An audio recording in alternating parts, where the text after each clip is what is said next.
நேரா அங்கிருந்து வந்தோம், நேரா போனோம், கோல்டு சோக்குக்கு போனோம். அருமையா 1 கிராம்ல ஒரு மோதிரம் எடுத்தோம். இந்தா பாருங்க. அதனால நம்ம ஊருக்கு போய் துபாயில நம்ம ராஜா ஐயாவுக்கு ஒரு மெயில் போட்டு விடுவோம். அவர் பரிசீலனை பண்ணுவார் நினைக்கிறேன். என்ன மைசன் இங்க வந்துட்டா யாருக்கும் எந்த பிரச்சனையும் இல்லை சார். யாருக்கும் எந்த பிரச்சனையும் இல்லை சார். என்ன மனுஷன்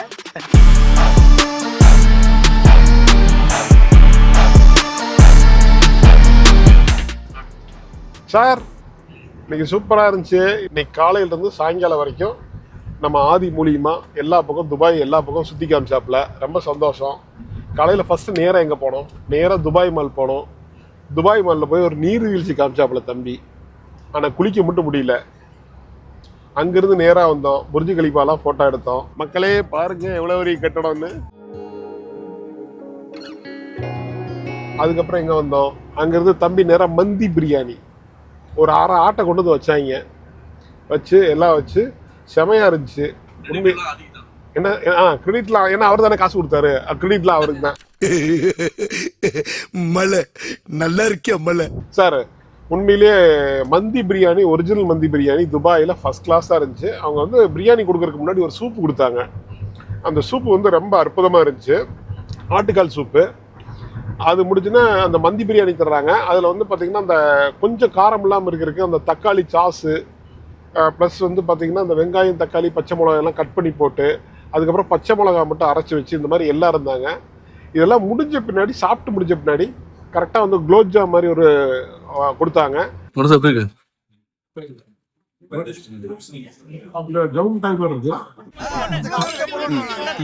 அதுக்கப்புறம் வேற ஒரு டீ கொடுத்தாங்க இல்லையா, இல்லை மின்ட் டீ. அது ரொம்ப சூப்பராக இருந்துச்சு. நேரா அங்கிருந்து வந்தோம், நேரா போனோம், கோல்டு சோக்குக்கு போனோம்.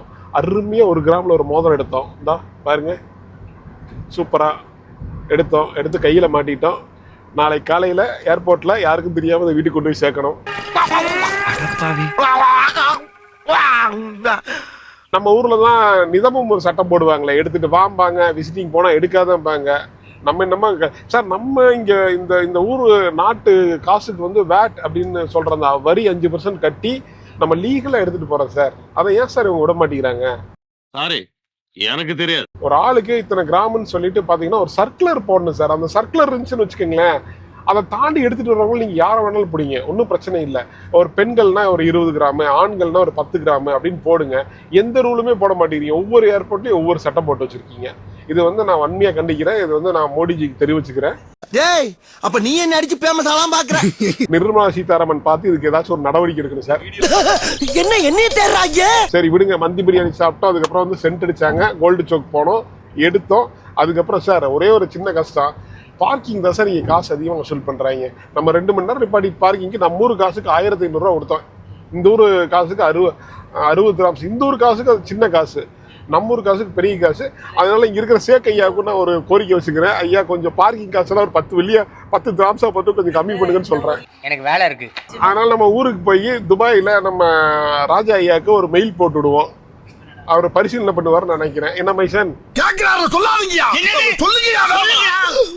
சார், ட்ரம்ப் வந்து சார் இப்ப இங்க இருந்தாருன்னா போட்டோ ஒட்டி கையெடுத்து கும்பிடுவோம். ஏன்னா அவர்னாலதான் சார் நம்ம இன்னைக்கு வாழ்றோம். கோமாளி ட்ரம்ப் வாழ்க, கோமாளி ட்ரம்ப் வாழ்க. அடங்கப்பா, இது உலக நடிப்புடா சாமி. சார், எந்த நாட்டு மக்கள் வந்தாலுங்க சார், இங்க வந்து பாத்தீங்கன்னா ஒரு அடிதடி பிரச்சனையோ ஒரு கலாட்டாவோ எதுவுமே இல்லை. என்ன காரணம்னா, இங்கே அந்த மாதிரி பிரச்சனையாச்சுன்னா போலீஸ் வந்து அவங்களை அடிக்கிறதுலாம் எதுவுமே செய்கிறதில்ல. அழகாக கூட்டு போய் அவங்க என்ன தப்பு பண்ணாங்களோ அதுக்கு உண்டான பனிஷ்மெண்ட்டை கொடுத்துங்க. அரசாங்க காசுலேயே அவங்கள வந்து நாட்டுக்கு ஃப்ளைட் ஏற்றி அனுப்பிச்சி விட்டுறாங்க. லைஃப் டைம் இங்கே உள்ள நுழையவே முடியாது சார். அடுத்தது குறைஞ்சபட்சம் ஒரு 15 வருஷம் 20 வருஷம் உள்ளே நுழைய முடியாதுங்க. அவங்களுக்கு அப்ளை பண்ணால் விசாவே கிடைக்காதுங்க சார். நீங்கள் கரெக்டாக இருந்தீங்கன்னா இந்த நாட்டில் இந்த மாதிரியான ஒரு அற்புதமான நாடு. ஏன்னா இங்கே இருந்து பழகிட்டீங்கன்னு வச்சுக்கோங்களேன். ஓப்பனாக சொல்கிறேன், இப்போ வந்து ஒரு மக்கள் வந்து வேலை பார்க்குறாங்க, சாயங்காலம் ஆனால் ரிலாக்ஸ்க்காண்டி ஏதாச்சும் ஒரு லிக்கர் சாப்பிடுவாங்க. அந்த மாதிரி லிக்கர் கூட துபாயில் ரொம்ப எக்ஸ்பென்சிவாக இருக்குன்னு கேட்டிங்கன்னா கிடையவே கிடையாது சார். வெறும் 10 கிராம்ஸ் 12 கிராம்ஸுக்கெலாம் நல்ல லிக்கர் கிடைக்குது. மேன்சன் ஹவுஸ், விஎஸ்ஓபி அப்படின்லாம் கிடைக்குது சார். தப்பாக நினச்சிக்காதீங்க, உண்மை சொல்கிறேன். இன்னும் என்ன நீ பைத்தியக்காரனாவே நினைச்சிட்டு இருக்கிறல சார்? ஒன்றும் இல்லை சார், இப்போ தீபாவளிக்கு எத்தனை கோடி ரூபாய்க்கு வியாபாரம் ஆச்சுன்னு மட்டும் கேட்டு பாருங்க. அது கோயம்புத்தூர் டிஸ்ட்ரிக்ட்ல எத்தனையோ கோடி சொல்றாங்க. அதனால வந்து பாத்தீங்கன்னா வெறும் 12 கிராம்ஸ்னா நம்ம ஊர் காசுக்கு வெறும் 300 ரூபா சார். 300 ரூபாய்க்கு கிடைக்கிறதுனால இங்க மக்கள் வந்து பாத்தீங்கன்னா வேலை செய்யறாங்க, பகல்ல குடிக்க மாட்டேங்கிறாங்க. பகல்ல குடிச்சு பிரச்சனையானா அவன் வந்து இங்கிருந்து கிளம்பிட வேண்டியதுதான். சரி, நான் கேட்டேன், சரி தம்பி இங்க வந்து வேலை பாக்குறீங்களே, 2 வருஷம் 3 வருஷம் வேலை பாக்குறீங்க, ஊருக்கு போகணும் உங்களுக்கு தோன்றது இல்லையானா? அண்ணே தோன்றது இல்லைண்ணே. என்ன காரணம்? அண்ணே இங்க வந்து பாத்தீங்கன்னா காலையில் நல்ல சாப்பாடு கிடைக்குது, அதே மாதிரி வேலை செய்யும் போது ரொம்ப வெயிலா இருந்தா ரெஸ்ட் கொடுக்குறாங்க, அதே மாதிரி வந்து பார்த்தீங்கன்னா சம்பள மாசமான கரெக்டாக கொடுத்துட்றாங்க.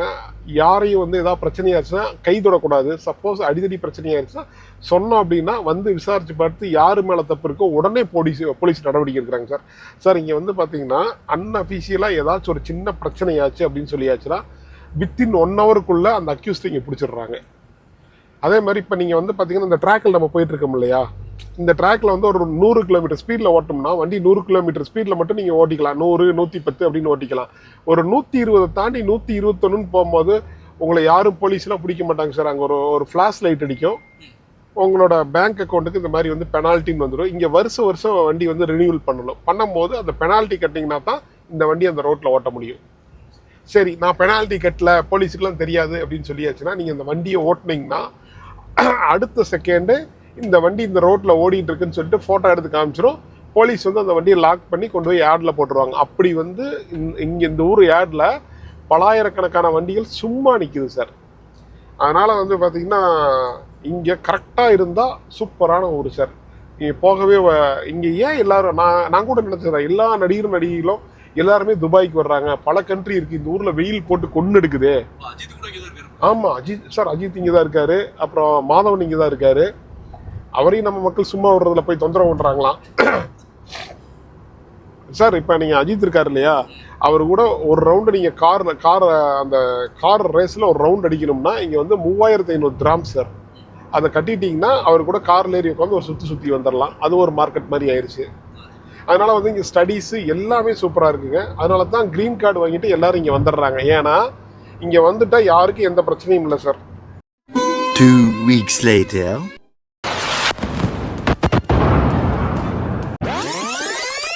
யாருக்கு எந்த பிரச்சனையும் இல்லை சார். என்ன மனுஷன் 3500 கிராம்ஸ் நீங்க கட்டிட்டீங்கன்னா சார், 3500 இன்ட்டு 25 போட்டுக்குங்க, எவ்வளவு வருதுன்னு பாத்துக்குங்க. அது வந்துடும் சார், கிட்டத்தட்ட ஒரு ஆமா வந்துடும். அதனால வந்து அதை உங்களுக்கு கட்டுற மாதிரி இருந்துச்சுன்னா நீங்க கட்டிக்கலாம். இல்லாட்டி நான்லாம் அப்படி போடணும்னு நினைச்சுன்னா அஜித் மாதிரி தம்பிக்கு வந்து மேக்கப் பண்ணி நான் ஏறி உட்காந்துட்டு நான் அஜித் கூட போன ஒரு ஃபீல் வந்துடும் சார் எனக்கு. அவ்வளவுதான் சார். அடுத்ததா ஒரு முக்கியமான கேள்வி, எலெக்ஷன் வருது, நீ யார் போக்குவா, யாரு போக்குவீங்க, யார் ஜெயிப்பா நினைக்கிறீங்க சார்? சொல்லக்கூடாதா சார் எந்த கட்சி சார், நான் வந்து பொதுவாக வந்து பார்த்தீங்கன்னா எந்த கட்சி காசு கொடுத்தாலும் ஃபர்ஸ்ட் முதல் போய் நான் வாங்கிக்குவேன் சார். யாரு காசு கொடுக்குறாங்களோ உங்களுக்கு நான் ஓட்டு போட மாட்டேன். பொதுமக்களாகிய உங்களுக்கு நான் சொல்கிறேன், யாரு காசு கொடுத்தாலும் விடாதீங்க, வாங்கிருங்க. ஏன்னா நம்ம காசை திரும்பி நமக்கே தர்றாங்க, அதனால விடக்கூடாது. நம்ம வாங்கிடணும். எவன் காசு தரணும் அவனுக்கு ஓட்டு போடக்கூடாது சார். இங்கே அரசியலை பொறுத்தவரைக்கும் என்னன்னு கேட்டிங்கன்னா சந்தனம் எதுக்கும் சாக்கடை சார். சினிமாவும் அரசியலும் என்னை பொறுத்த வரைக்கும் மேலே சந்தனம் மாதிரி இருக்குது சார். உள்ள கையை விட்டு கலக்கினீங்கன்னா ஒரே சாக்கடை நாதம் அடிக்கும். அதனால யார் எப்படியோ இருந்துட்டு போகிறாங்க சார். உழைப்பை மட்டும் நம்ம நம்புவோம், ஜாலியாக சுற்றுவோம், எவன் எப்படியோ போயிட்டு போகிறான், நமக்கு அதை பற்றி கவலை இல்லை.